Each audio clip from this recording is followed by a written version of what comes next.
Hello, welcome everyone.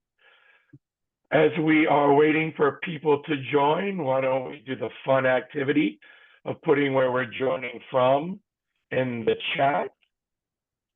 It'd be great to see where everybody is this morning. I think it's still morning for almost everyone. Maybe starting on the afternoon for those on the East Coast. We'll give it just a minute or two as people join. Someone from New Jersey, so lunchtime there. Brookings, Seneca Falls, nice. Memphis, New Haven, St. Paul, very nice. Massachusetts, welcome everyone. San Antonio, Fresno, Springfield, nice. Davis, Carrick, welcome. LA, got some California folks. Maybe their first thing of the day. All right, well, we are about a minute after, so why don't we go ahead and at least get started on some housekeeping items. Feel free to continue to throw in the chat where you're joining from as we talk through a few things. But from a housekeeping perspective, if you do have questions, we will have some time at the end, hopefully, for questions. We'll do our best to stay on time. But feel free to submit them during the webinar into the Q&A. And if we can't get to them as we roll through, then we'll make sure that they're a priority at the end when we have time. Also, we are recording, and you will get an email with a link to the recording within the next day or two.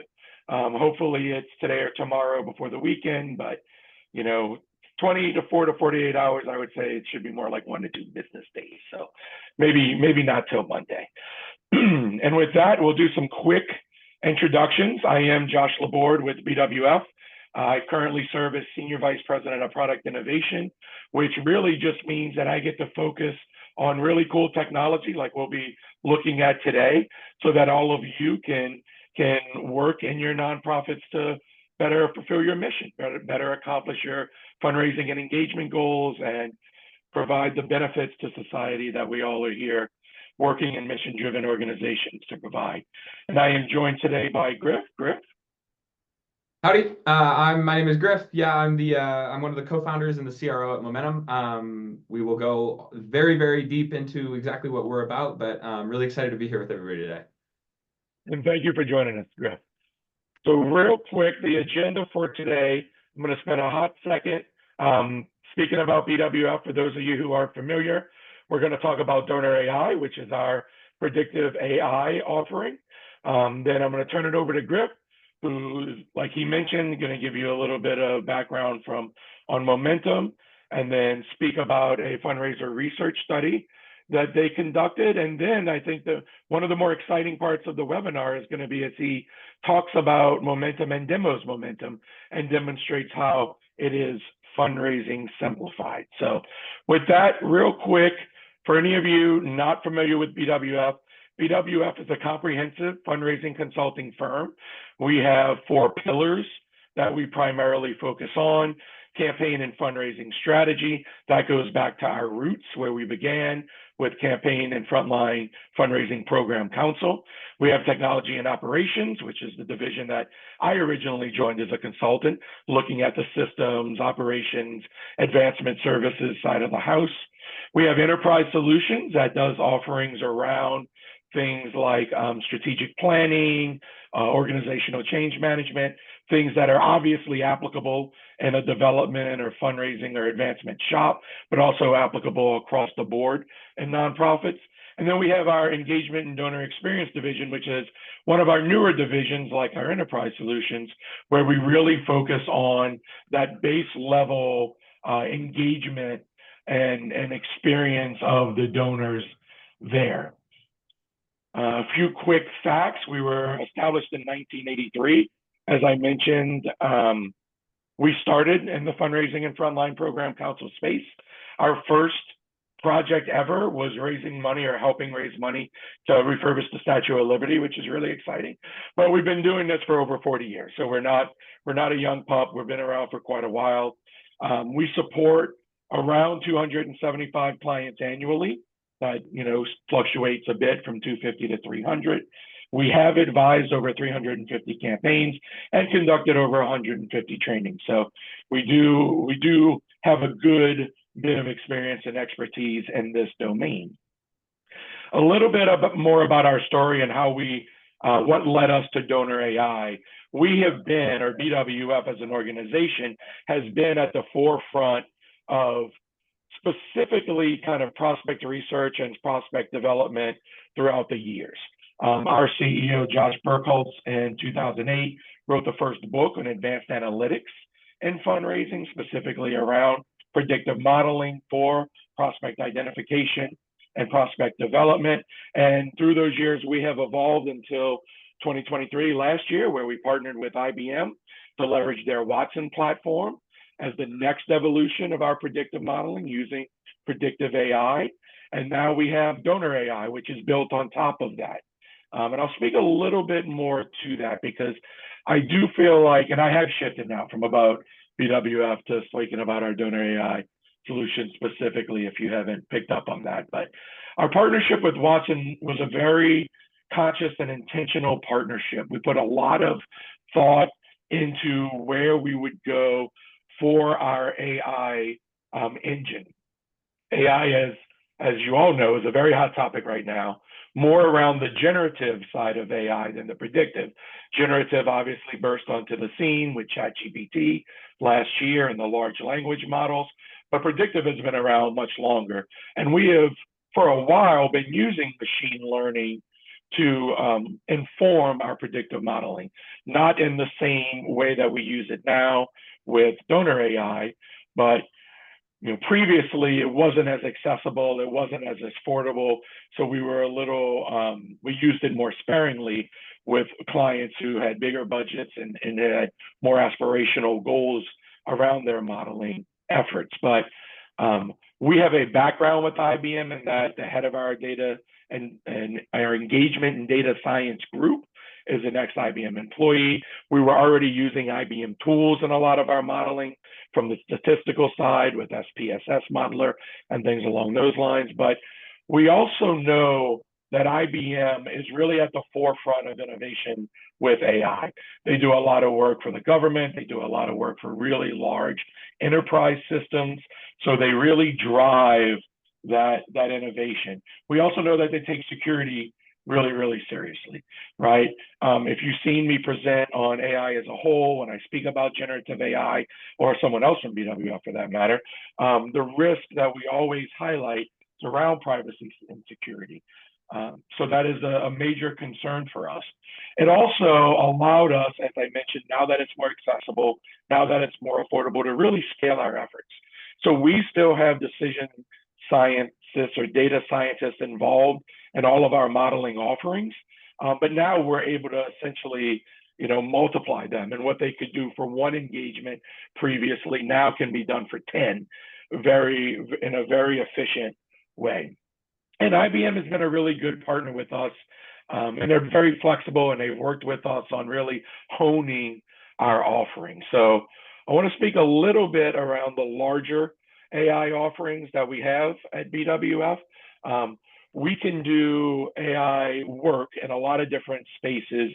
We do AI readiness assessments now, organizations, regardless of where they're at on their data and AI journey, kind of map out next steps for progressing their programs. But these are some of the specific areas that we really shine, I feel like, when working with clients: prospect identification, channel preferencing, constituent mind share. So we do a lot of work on the engagement science side of the house. We really say, and I say we, Alex Offley is the one who really drives this work, but he really highlights the fact that donors don't necessarily give because of who they are, right? Because they're an alumni of an organization or a patient at a healthcare facility, but really how they feel, right? It's how they feel about that university or how they feel about that hospital that really makes them give. So we do a lot of really good, interesting work there. But we also do things with resource planning, business simulations, program simulations, and even inform some of our campaign planning and management work that we do. So coming back to donor AI specifically, we can do custom modeling. So we can really do modeling that's tailored to any kind of unique business needs that are out there in any of those spaces that I've just touched on. But also what we've been able to do is to develop this universal method that takes kind of our larger engagement where the data scientists are really walking hand in hand with an organization and really kind of hone that down into the nuts and bolts. And we put together a standard package of predictive models that I'll talk to in a second. And we've set it up to where it runs on a very set schedule and it utilizes a very focused data set. So the data fields that most nonprofits have and that are commonly held and that inform our models at the greatest capacity. So in our custom efforts, when we're doing feature engineering and we're looking at entire data sets across organizations, it's not uncommon to feed 200, 300 different data elements into a model. On the universal model, we've really focused that down to the top 30 or 40 data elements that can inform that strategy. And we've been able, doing that has allowed us to make it accessible to organizations at a minimal investment, at a much more budget-friendly cost point. It does provide very timely and actionable insights, as you'll see with Momentum. I don't know that we're really talking a lot about how we partner with Momentum, but when Griff gets into the Momentum platform, you'll see how the universal modeling that we've done provides scores and rankings that Momentum then leverages for their solution as well. So to touch a little bit more on those scores and rankings, this universal method package tries to speak to the entire donor pyramid, right? And the most common questions that we were being asked by our clients and our organizations on our custom modeling side. And the very most one was major gift prospect identification, right? Who is most likely to make a major gift to our organization? So we made sure to include that in our package.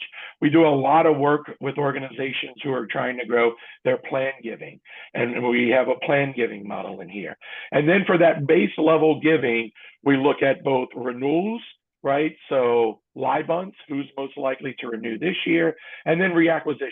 So SIBUNs, who was given to the organization previously is most likely to give to the organization again. So these are the scores and rankings that we have partnered with partners like Momentum, who have platforms to make available to organizations. And with that, I am going to turn it over to Griff.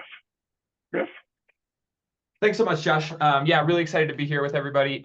As I mentioned, my name is Griff.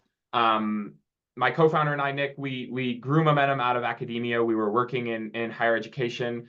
We were researchers actually that were focused mostly on sort of the behavioral psychology of giving, what makes people philanthropic, what makes organizations effective, what makes what makes a donor want to give, what makes an organization sort of appealing to a donor to give to, all of these sorts of questions that Josh and the team at BWF do such a good job of digging deep in on the data, looking at sort of the actual on the ground analysis. We were working it more from an academic angle at the time.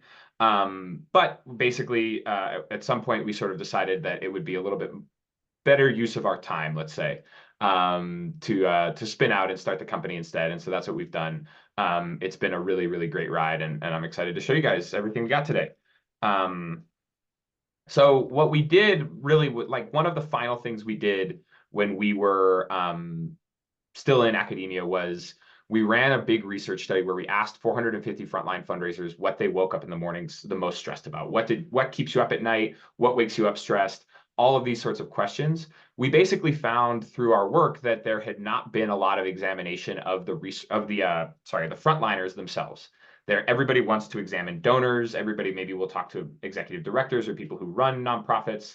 But the frontline folks had been under-examined, and so we ran a big study asking them all about that. This is what my calendar looked like when we did that. It was a very busy time for me, but it was a really, really awesome experience, and we learned a lot.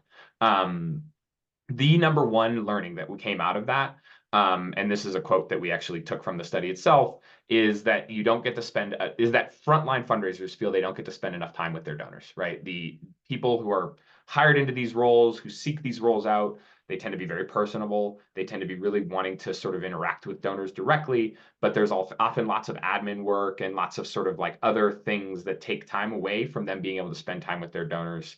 And so we've basically built Momentum to try and answer that question. And of course, the other thing that we heard often was, there hadn't ever really been tools that had been purpose-built for major gift frontline fundraisers to go and raise major gifts, right? There's been obviously lots of other things that have serviced this sector, but there's often not a lot of things like that. And then the last one here, this isn't a quote from the study. This is just a quote that I cherry picked because I really like it. The number one thing that you can do to impact your donors and impact giving is to impact your fundraisers' behavior. They are the nexus, they are the interface. And so that's where we sort of fit in, which is perfect transition, nicely done. We build this inbox, which is our primary property. This is what I'll show you a little bit later in the demo here, but this is the primary tool that we've put together. It is comprised of a few primary data sets. So the first thing that we do is we will integrate with your CRM. We can integrate with more than just Blackbaud and Salesforce, but obviously those are the two primary ones. We start there. That is the single source of truth. Everything that we do, we believe, should roll back into your CRM. It's really, really important that that be the single source of truth. And obviously we need that data. The second thing that we'll interact with is your email. It'll make perfect sense once I show you the tool, but we send and receive emails, and so you need to be able to do that. But also, if anybody has ever been acknowledged or anybody ever known before that, not every fundraiser sends every email and it makes its way back into the CRM. Sometimes there's some data missing. And then lastly, of course, the partnership with BWF. Everything that Josh was showing you about Donor AI, I will show you how it can flow directly into Momentum. You can think of it as being sort of Donor AI does all of this great work to sort of help you identify and prioritize the right donors for your team. And then it comes to Momentum and we can help you sort of go and engage with those donors, do some qualification, all of that. And we have our AI that we build on top of that. Cool. Should we pause, Josh, and go into the demo, or do I have another slide? Oh, of course, I have one more. ROI is always a really important topic to touch on. We are incredibly ROI positive. Our speed to ROI is been steadily improving. I don't think we've ever had a customer leave Momentum. We don't really have that many customers who have ever even left Momentum, period. But nobody's ever left without being ROI positive. We always make sure that every customer who works with us makes their investment back. The 17x number is sort of our average. We can really move the needle for lots of orgs out there. Cool. So yeah, on that, Jeff, I will turn it over to you to share the demo. Awesome. Okie dokie. Then I will share my screen. Can you see this? I hope so. Cool. You can see this, right, Josh? I am looking. I have so many screens. There's no telling, but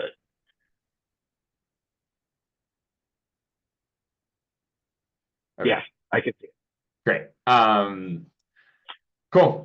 So the way that Momentum works is, we're behavioral psychologists by trade. We go really hard on making sure that things are really accessible and easy for fundraisers. So we start the day by basically telling your fundraising team or each fundraiser who the highest priority donor for them to engage with today is, right? Obviously, on any given day, there's 10 or 100 or 1,000 people that they could be reaching out to. But by really focusing it down and staying really narrowly tight with like, hey, here's one donor who you should be engaging with. Here's one prospect who you should be reaching out to. We find that fundraisers end up actually executing many, getting a lot more done and working much more quickly through their portfolios. This email that we have here today, we have Jill Reyes. You can see she's a pretty big lifetime donor.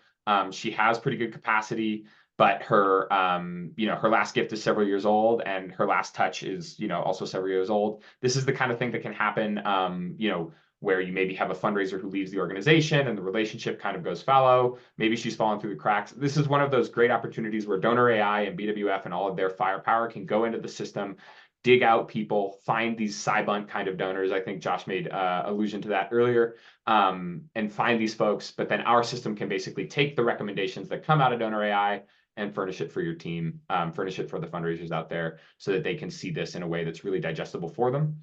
Every one of these emails will include a first draft so that you can, especially with these where it's been a few years, oftentimes it's easier for fundraisers to work from something where they have something down on paper rather than having to sort of start fresh.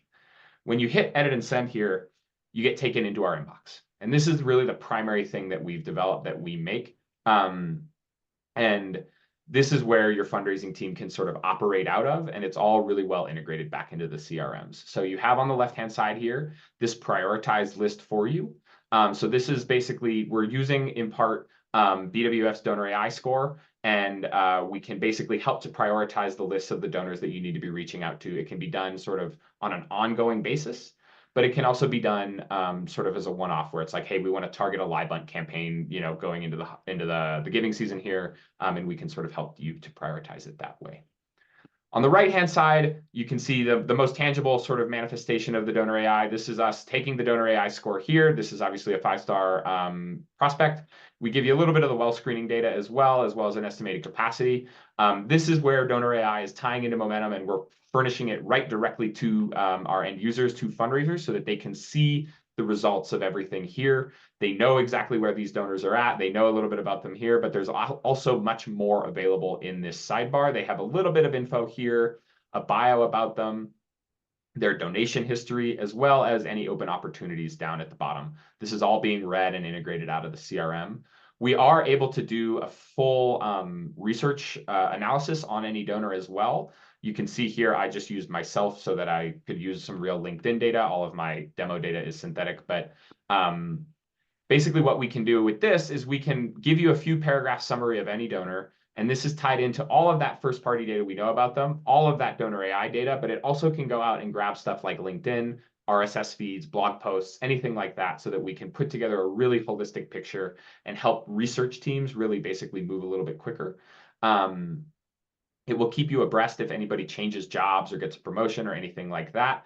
And it can also do a full network analysis where it will recommend people that you maybe want to engage with or reach out to to make a warm introduction, right? So if you have a prospect that's been recommended, this way you can sort of go to them through a channel of somebody they already know rather than having to come in cold. Cool.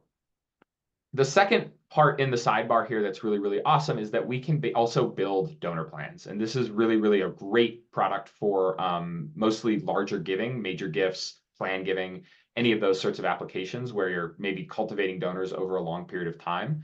We can build a donor plan that is all programmatically built for each individual donor, such that they're working towards a target gift date or a target outcome on a one-off basis, right? So every donor gets a plan. Every donor has a personalized and custom plan.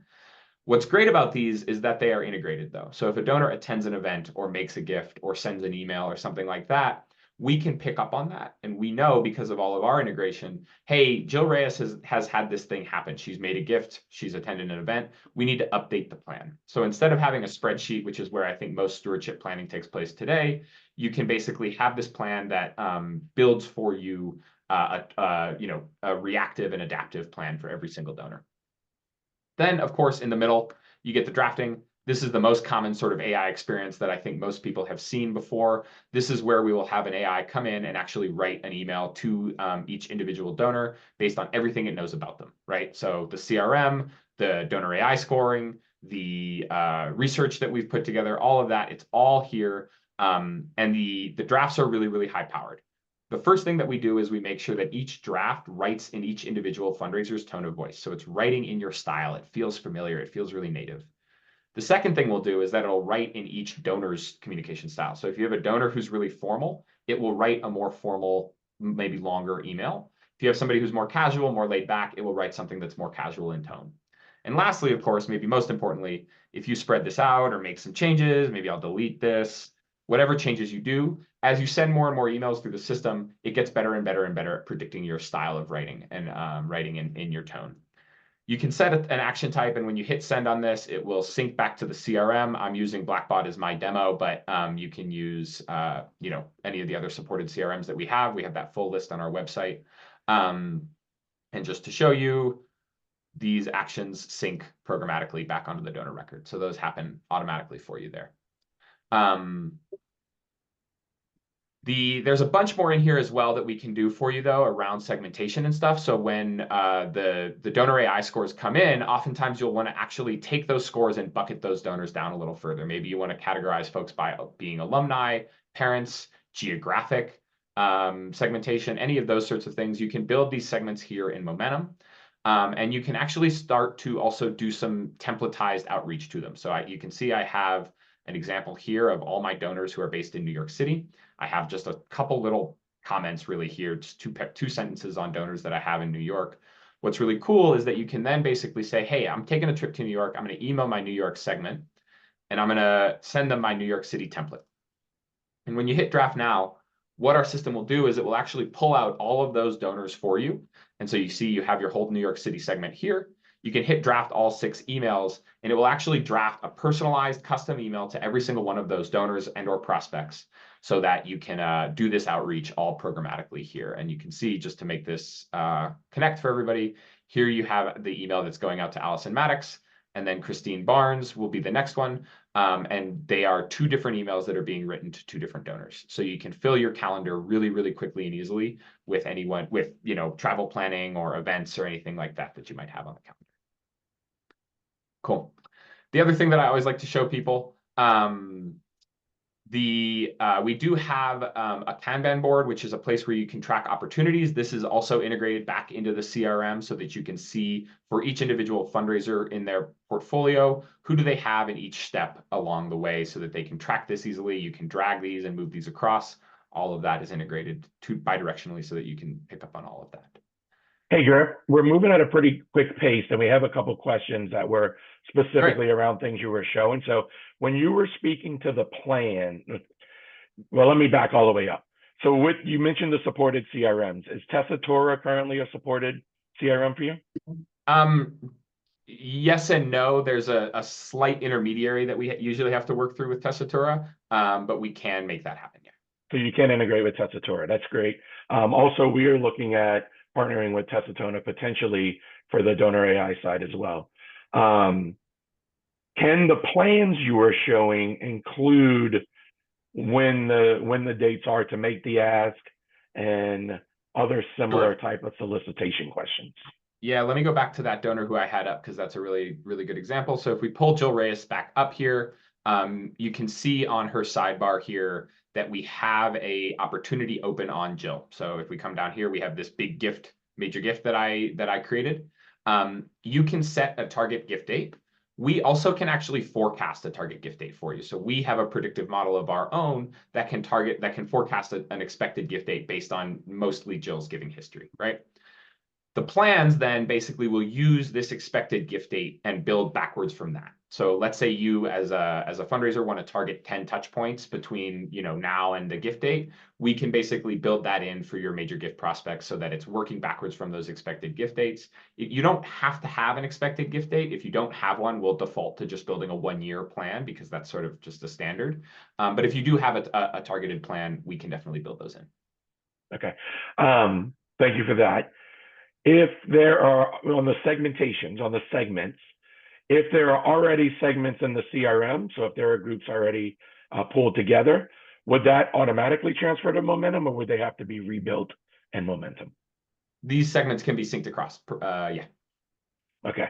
I have another question on the segments, and I think this ties to a question that came out in the chat.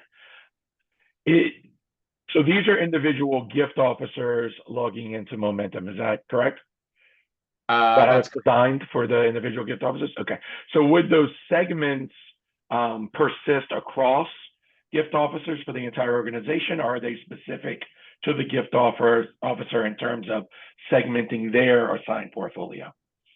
A super good nuanced question. The answer is also a little bit nuanced, but basically segments here, what I'm showing on my screen, these are things within a given gift officer's portfolio. So if I have a portfolio of 150, my segments will be comprised of the folks within that. However, we also have lists. And so you can create a list of donors, and these can be synced across, and these can go outside of your portfolio. So we have 2 different sort of setups or configurations, and you can basically like grab donors, and I'll just grab a couple here sort of naively. And let's say I want to move them, I want to create a new list, and we'll just call this list,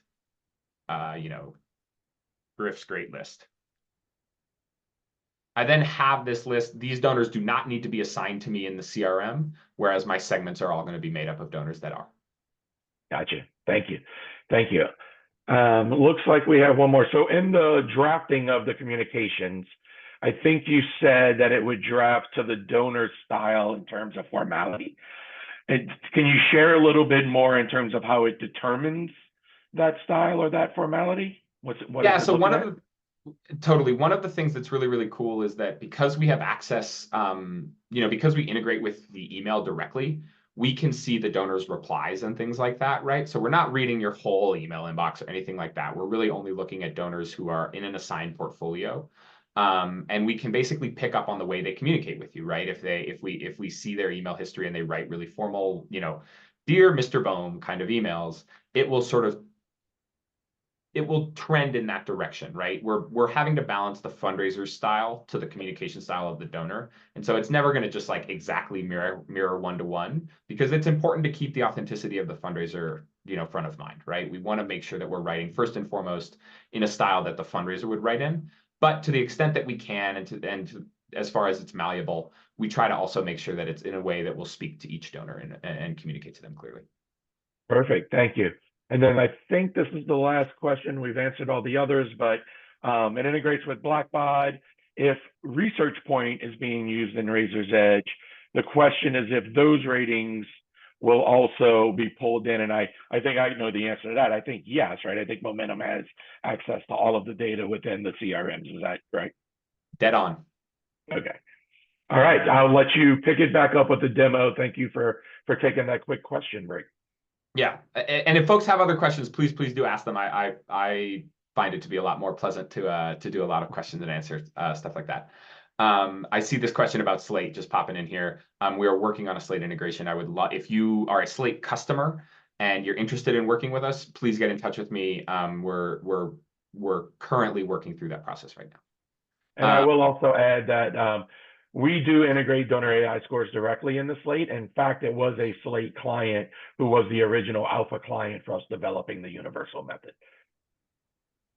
Nice. Awesome. So a couple of other features that are really, really great in here. You have our workspace.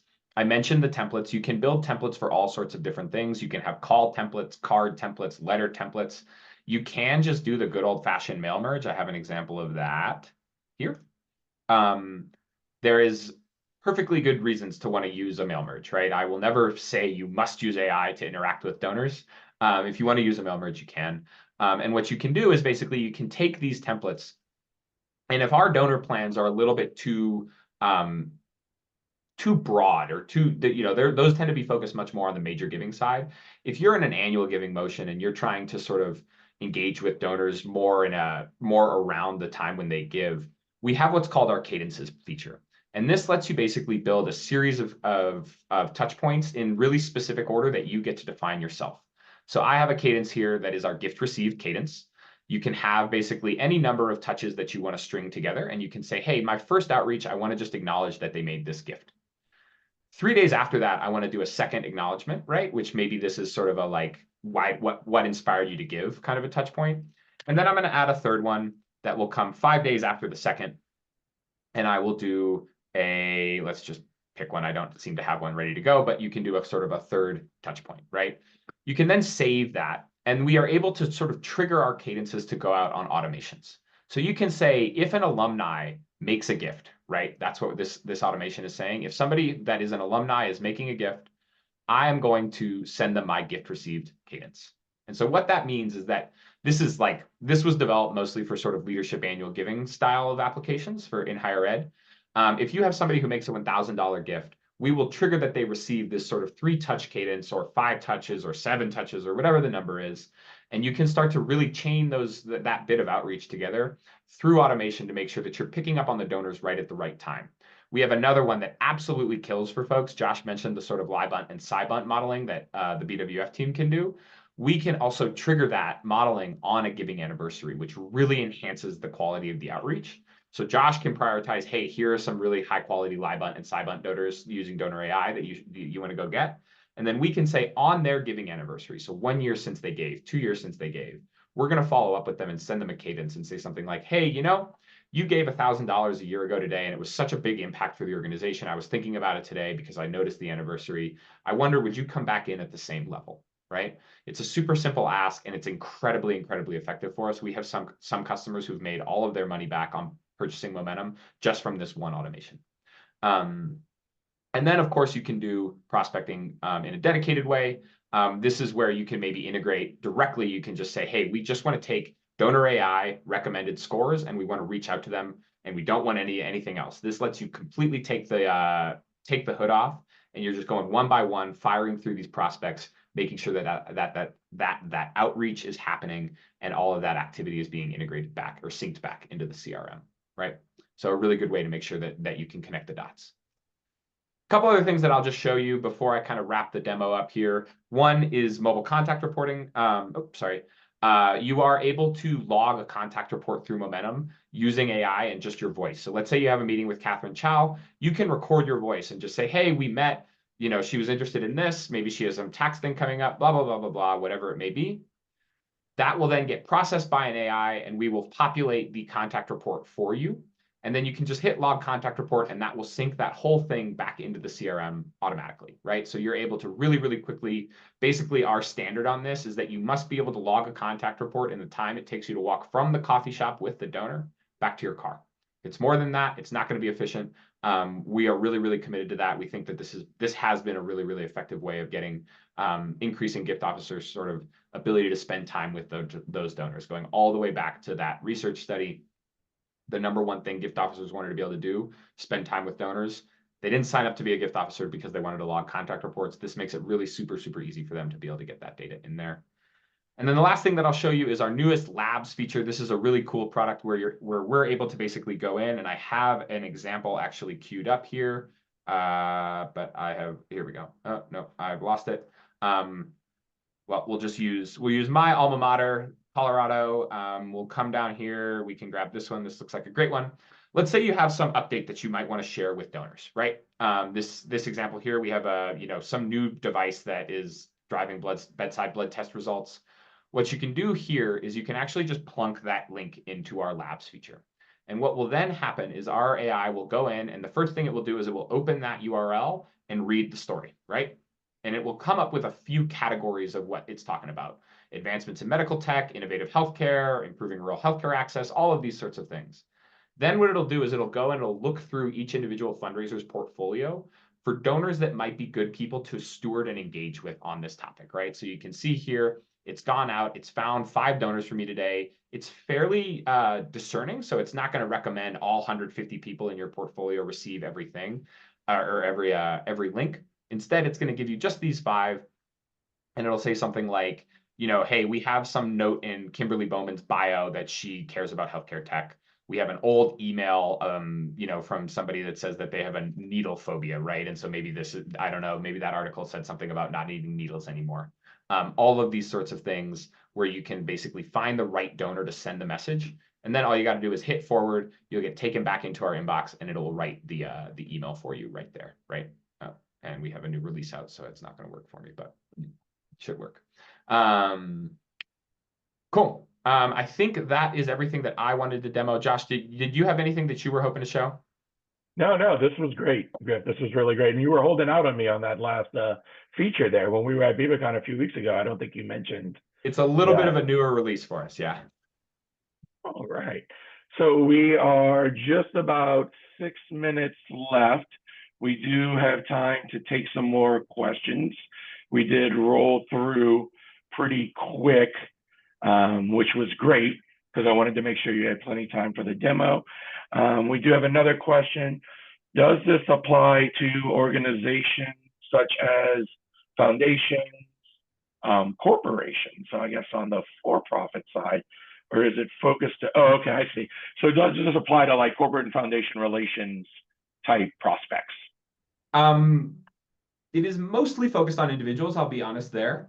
We do have a couple of orgs that are trying to use it for the corporate and foundation kind of work. It ends up mostly being a matter of how things are configured in your CRM.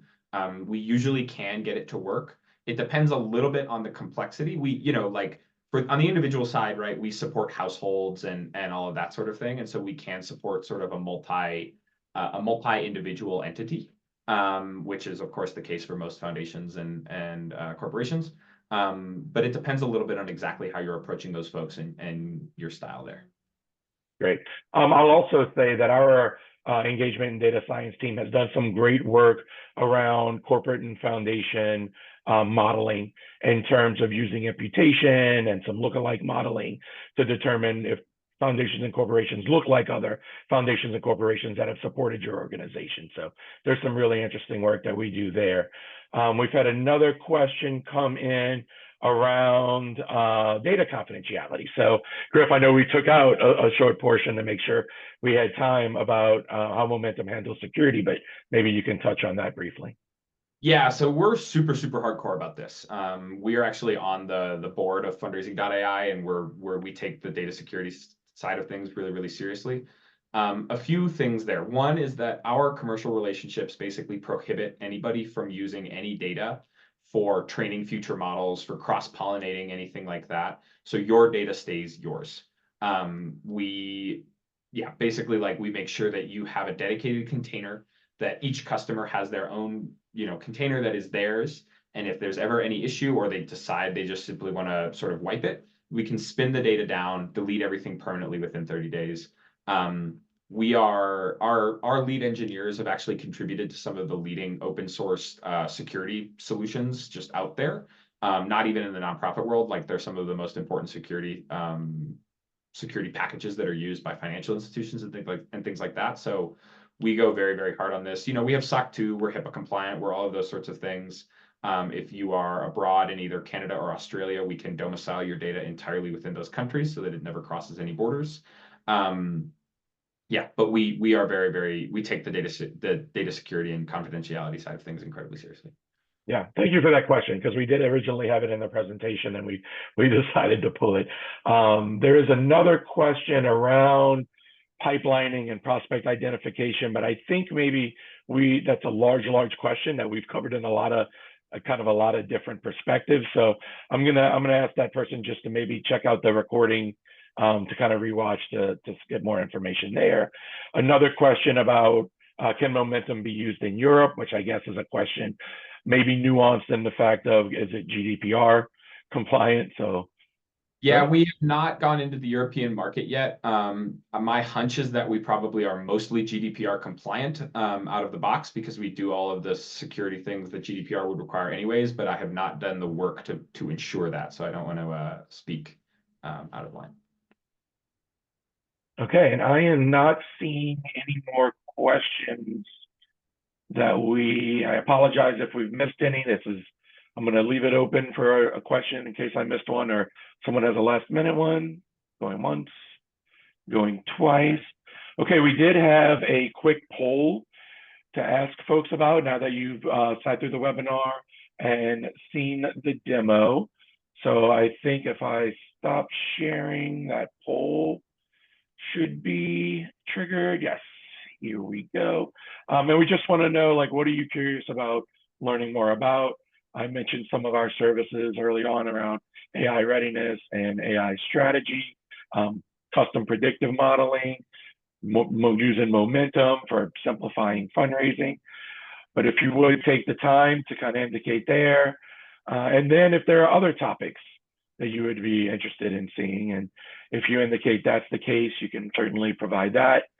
We do have multiple webinars in the queue and in the pipeline, so we will be covering other topics. I'm going to leave this poll up for you, though, to make sure everyone has a chance to respond there. It looks like we have about 25, 30% of responses.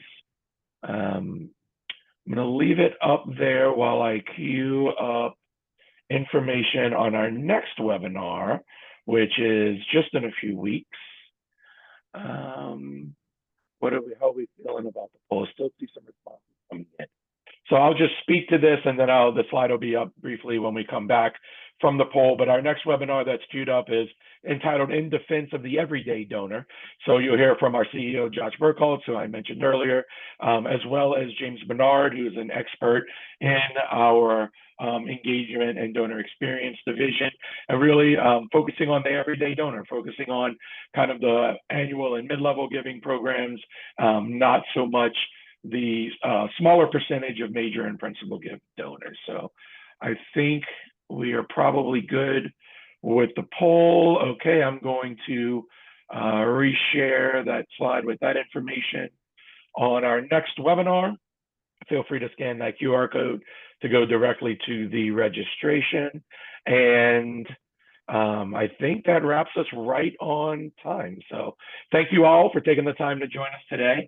I really enjoy presenting to you, even though I can't see you in a webinar format. Hopefully, maybe I can connect with you at a conference sometime face-to-face. Griff, thank you very much for joining us. Any parting words before we go? Thank you so much. We're really grateful to be here. And yeah, if anybody ever has any questions about Momentum, obviously, but also just AI or anything like that, you're welcome to email me, or my LinkedIn is here on the screen. Yeah, it looks like, Griff, we might have accidentally cut your email address off there. Do you want to throw it in the chat just so everyone can have it? Sorry about that.